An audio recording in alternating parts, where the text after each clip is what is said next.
Sabe aquela sensação? À noite, na cama, a cabeça parece que não desliga, fica ali moendo preocupação atrás de preocupação? Uhum. E no dia seguinte, mesmo tendo ficado horas deitado, parece que um caminhão passou por cima, né? Exaustão total. Exato. Ou então aquela outra coisa, viver meio no piloto automático. Lembra da história do Alex que você mencionou? O rapaz que se vestiu para dormir quando, na verdade, ia sair para uma festa? Pois é, de tão aéreo. São retratos muito comuns da nossa vida hoje, infelizmente. A gente está num ritmo muito acelerado, né? Buscando felicidade, mas muitas vezes o que a gente encontra é mais ansiedade, mais estresse. Parece que a gente corre atrás do próprio rabo, né? Fica preso. Exatamente. Preso numa armadilha que, no fundo, a gente mesmo ajuda a criar. E é justamente sobre como, talvez, encontrar uma saída para essa armadilha que a gente vai conversar hoje. O nosso foco é atenção plena, mindfulness. Isso. A ideia é investigar mais a fundo o que essa prática realmente significa. A gente vai usar como base uns trechos muito bons do audiolivro Atenção Plena, do Mark Williams e do Danny Penman. Um trabalho que condensa muita pesquisa científica, aplicação clínica também, né? Sim, décadas de trabalho.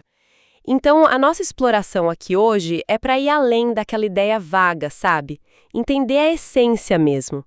Por que a atenção plena ficou tão relevante justo agora? Nesse nosso mundo frenético. Exato. E como que ela funciona segundo a ciência? E o mais importante, eu acho, que ferramentas simples a gente pode usar para trazer um pouco mais de calma, de clareza para o nosso dia a dia. Como achar um respiro, né? Um oásis nesse caos todo? Essa é a busca. Legal. Então, vamos começar pelo problema que o material aponta. Parece que a chave não é nem sentir tristeza ou mau humor de vez em quando. Isso é normal. Faz parte da vida, né? É. A questão, pelo que eu entendi, é a forma como a gente reage a esses sentimentos. É essa reação que acaba prendendo a gente no sofrimento. Perfeito.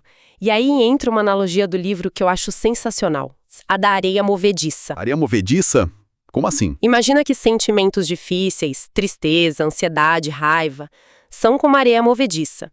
O nosso instinto primário é lutar contra, né? Tentar sair dali à força, expulsar o sentimento. Claro, ninguém quer se sentir mal. Só que, assim como na areia movediça real, quanto mais a gente se debate contra esses sentimentos, mais a gente afunda.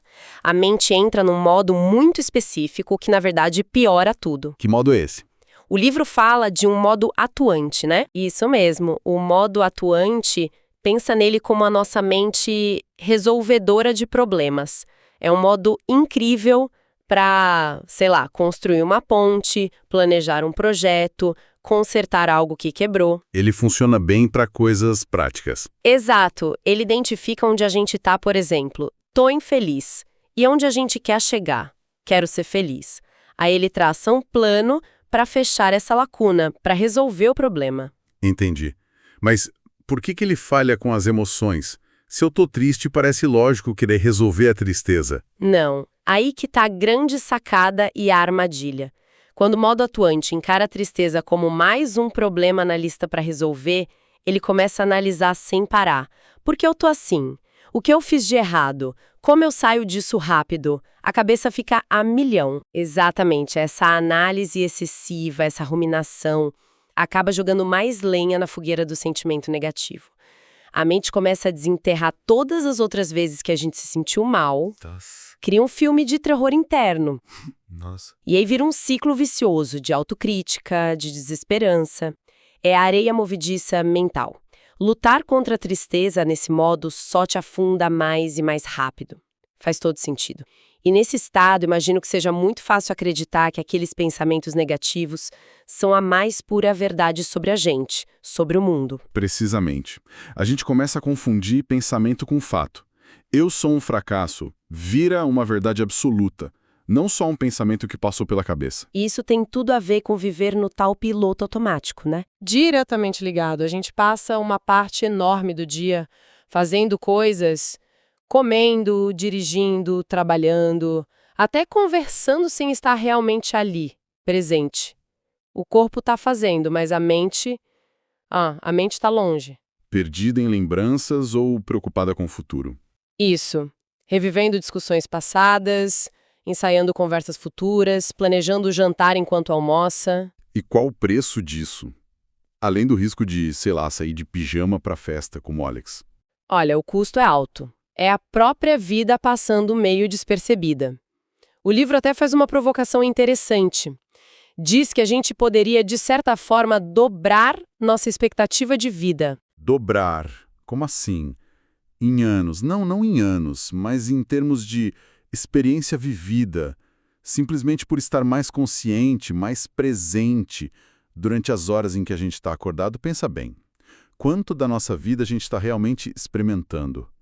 Ou só está passando por ela? É uma pergunta forte essa.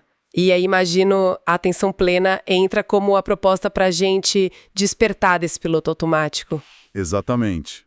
Mas o que ela é, na prática, muita gente ainda associa com algo meio místico, talvez complicado. Sim, existe essa névoa em torno do termo, né? Mas o livro ajuda muito a desmistificar isso. A atenção plena é apresentada ali como uma habilidade, algo que pode ser treinado, sabe? Um jeito diferente de se relacionar com a própria experiência. Não é religião, então. Não necessariamente. Tem raízes antigas, claro, principalmente na meditação budista, mas a essência dela é totalmente secular, universal, qualquer um pode praticar. E qual seria a definição básica? Basicamente é a prática de prestar atenção. Prestar atenção ao momento presente, o que está acontecendo agora mesmo. Seus pensamentos, suas emoções, as sensações no seu corpo. Mas fazer isso de forma intencional. Intencional. E crucialmente sem julgamento. Com uma atitude de curiosidade, talvez, e de gentileza consigo mesmo. Tá, então, em vez de brigar com os pensamentos ruins ou tentar expulsar a ansiedade, a ideia é só observar. Isso não parece um pouco passivo demais? E se for um pensamento sobre um problema real que precisa de solução? Essa é uma dúvida super comum e muito importante. Observar não quer dizer se resignar, sabe? Ou ignorar problemas reais. Muito pelo contrário, na verdade. Como assim? A atenção plena ensina a gente a ver os pensamentos pelo que eles realmente são. Eventos mentais, coisas que acontecem na mente. Passageiros. Não são eu. Passando no céu, ou como bolhas de sabão. Nuvens, bolhas... Elas surgem, ficam ali um tempo e depois se dissolvem. Reconhecer um pensamento como apenas um pensamento, tipo, diferenciar eu sou um fracasso de estou tendo pensamento de que sou um fracasso.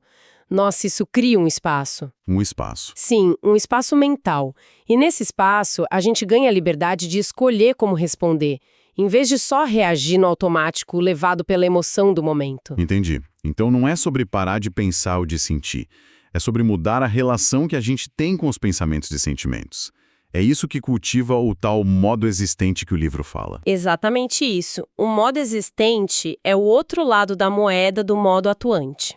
No modo existente, o foco não é analisar, julgar ou tentar mudar a experiência que está acontecendo. E o que é, então? É vivenciar ela diretamente. Pelos sentidos, com abertura, aceitação, curiosidade. É sentir a textura da sua roupa na pele agora, ouvir os sons ao redor, sentir o gosto da comida de verdade, sem aquele filtro constante de isso é bom, isso é ruim, preciso mudar isso. É estar presente de fato. Isso.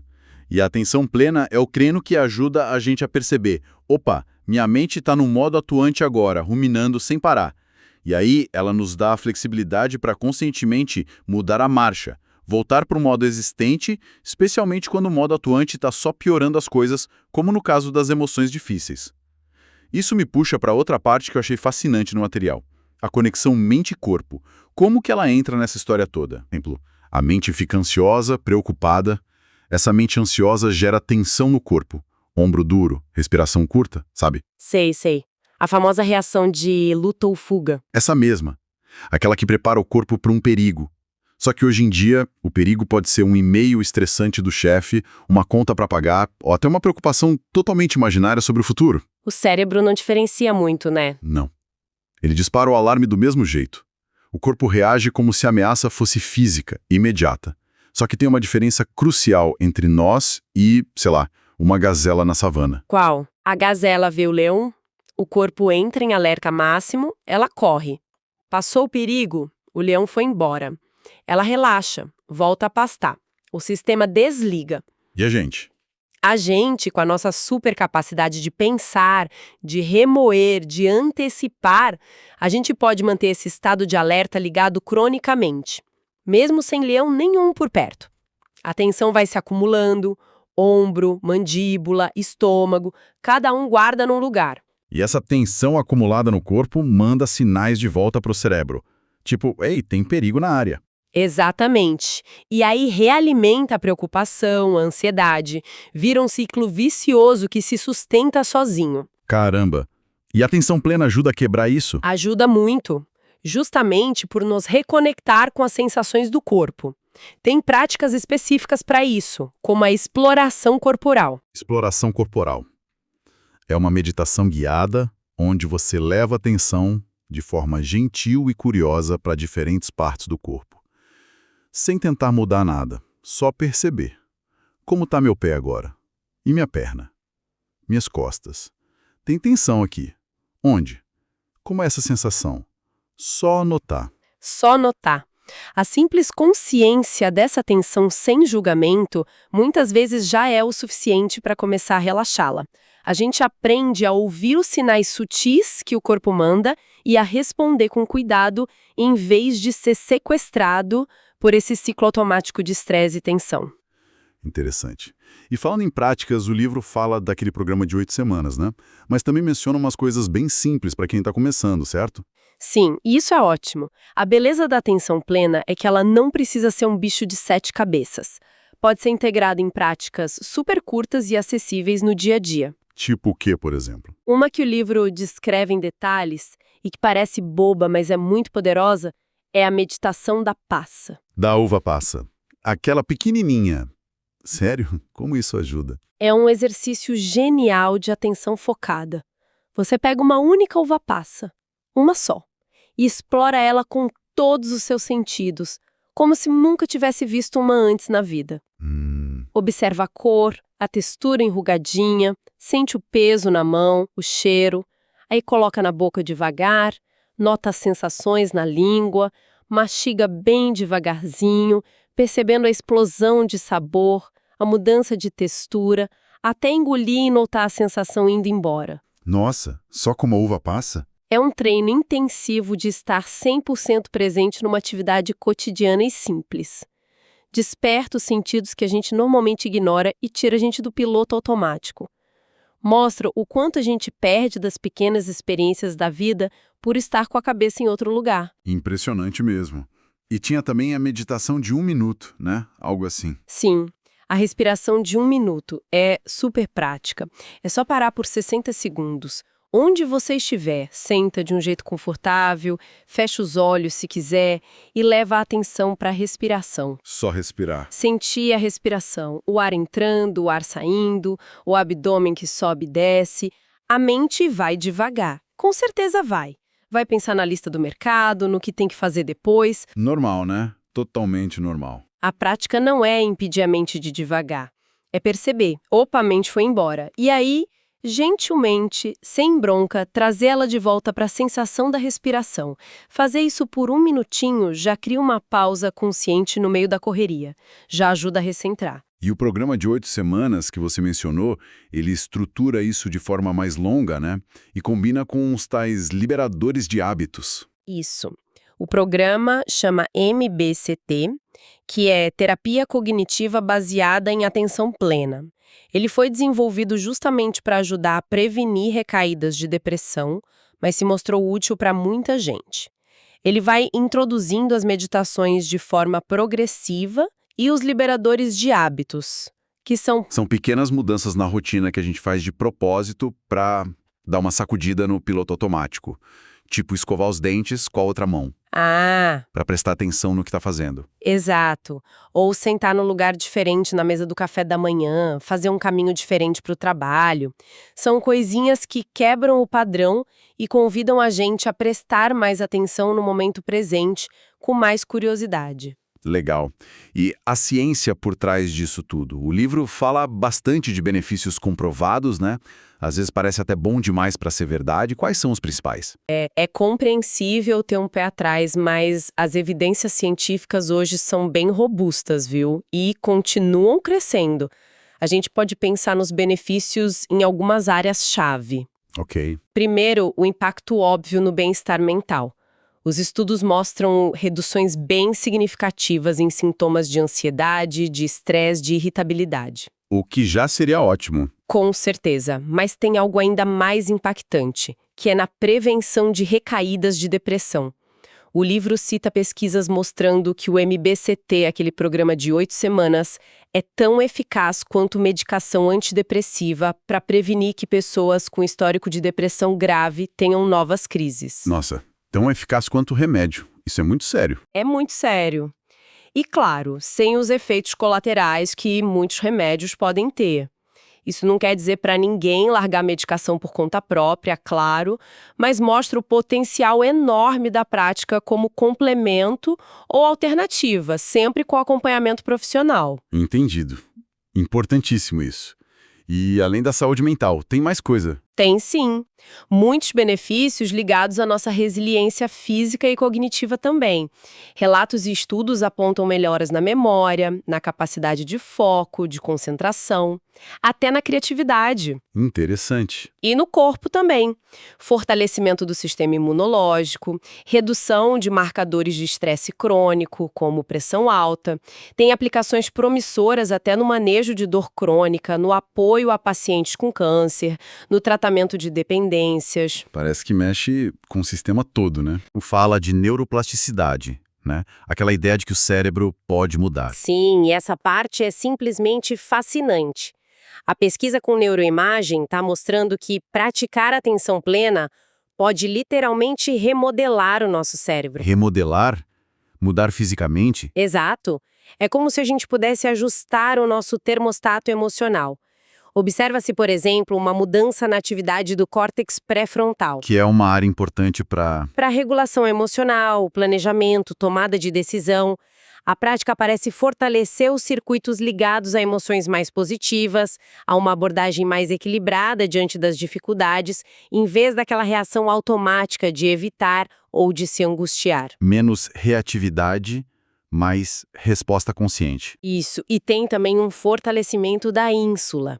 Uma região do cérebro super ligada à nossa consciência corporal, sentir o próprio corpo e também a empatia, a nossa capacidade de se conectar com o sentimento dos outros. E essas mudanças, elas demoram muito para aparecer? Precisa meditar anos a fio? Olha, o mais incrível, segundo a fonte, é que alterações mensuráveis na atividade cerebral e até na estrutura de algumas áreas podem ser detectadas depois de apenas 8 semanas de prática regular. Só 8 semanas? Como no programa MBCT? Exatamente. Isso é uma prova poderosa de que o cérebro é muito mais maleável do que a gente imaginava e que a gente pode ativamente cultivar qualidades como calma, clareza, compaixão, através desse treino mental que é a atenção plena. Isso tudo realmente ajuda a tirar aquela imagem meio etérea ou passiva que algumas pessoas têm do mindfulness, né?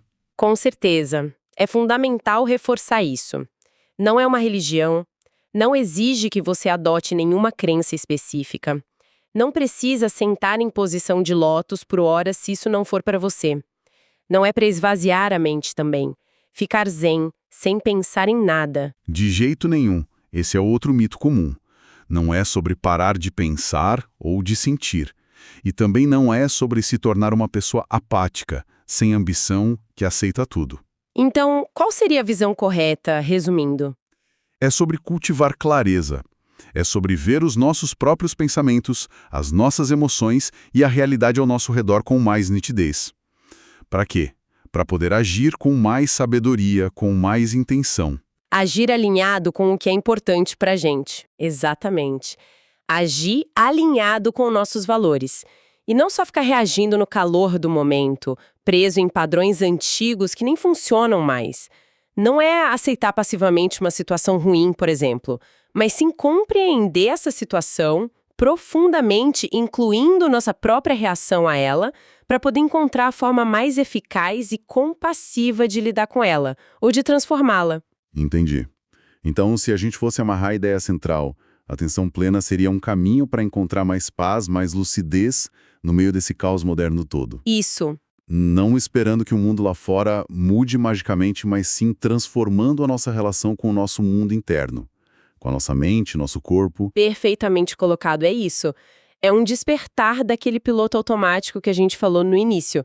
É aprender a navegar as ondas da vida, porque as ondas vêm, né? As tristezas, as frustrações, o estresse, eles são inevitáveis. Não dá para ter um mar lisinho sempre. Não dá. Mas a gente pode aprender a surfar nessas ondas com mais equilíbrio, com menos sofrimento.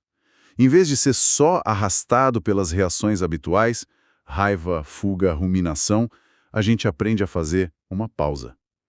Observar com curiosidade o que está acontecendo aqui dentro agora. E aí, escolher uma resposta mais consciente, mais gentil, com a gente mesmo e com os outros. Isso me deixa pensando numa coisa. Para quem busca conhecimento, para quem gosta de aprender, como muita gente que acompanha a gente aqui, quanto do nosso tempo precioso que a gente dedica a ler, a estudar, a ter insights, quanto desse tempo é, na verdade, sequestrado? Sequestrado? Como assim? Sequestrado por uma mente que não para, que fica remoendo o que já passou ou se angustiando com o que nem aconteceu ainda, ou que simplesmente está desligada, no automático, sem absorver de verdade. É uma reflexão muito poderosa essa, porque aí a atenção plena transcende e muito a ideia de só reduzir o estresse, né? Exato. Ela se torna uma ferramenta fundamental para recuperar a qualidade da nossa atenção, para a gente poder estar verdadeiramente presente naquilo que a gente escolhe fazer. Seja aprender algo novo, seja apreciar uma obra de arte, seja ter uma conversa significativa com alguém. Estar ali por inteiro. Por inteiro. É sobre tornar a própria experiência de viver e também a de aprender mais vívida, mais rica, mais real. Talvez como aquele artista japonês, o Hokusai, sugeriu. A maestria vem não só da técnica, mas dessa capacidade imensa de observar, de sentir a vida profundamente, a cada momento. É um convite, então. É um convite. Um convite para a gente habitar plenamente a nossa própria existência. Momento a momento.